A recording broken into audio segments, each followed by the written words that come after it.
एक जवान आदमी था तो उसको बहुत बड़े पत्थर के पास ले जाया गया। वो पत्थर जो था उसको राज्य का जो सबसे बड़ा पहलवान था वही हिला पाता था। अब इस आदमी को लगे, बोले पत्थर हिला। अब ये लगा रहा है पूरा जोर, पत्थर तो हिले नहीं।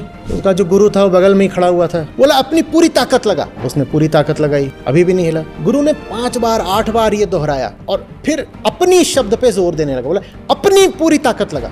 अब शिष्य सुन रहा है, अपनी, वो अपनी से यही अर्थ समझे कि मेरी माने इस देह की, ये जो जीव है इसी की। अंततः गुरु ने भी अपने दोनों हाथ लगा दिए, पत्थर हिल गया। गुरु ने कहा तुझे कुछ बात समझ में आई? तू आत्म शब्द की बहुत संकुचित व्याख्या कर रहा था। तू अपनी माने समझ रहा था तेरी, जबकि अपनी का अर्थ होता है तेरी और मेरी। तेरी ताकत में ये भी शामिल है कि तू मेरी ताकत भी मांग ले। तू मेरी ताकत को पराई मान रहा था ना, इसीलिए तेरी ताकत पूरी नहीं बैठ रही थी। तुझमें व्यक्तिगत पुरुषार्थ की भावना बहुत ज्यादा है। तू अपने पराये में ज्यादा चल रहा था, इसीलिए पत्थर तुझसे हिल नहीं रहा था। जब मैंने कहा अपनी पूरी ताकत लगा, तो पूरे का अर्थ ये होता है कि तेरी भी और मेरी भी। समझ इस बात को।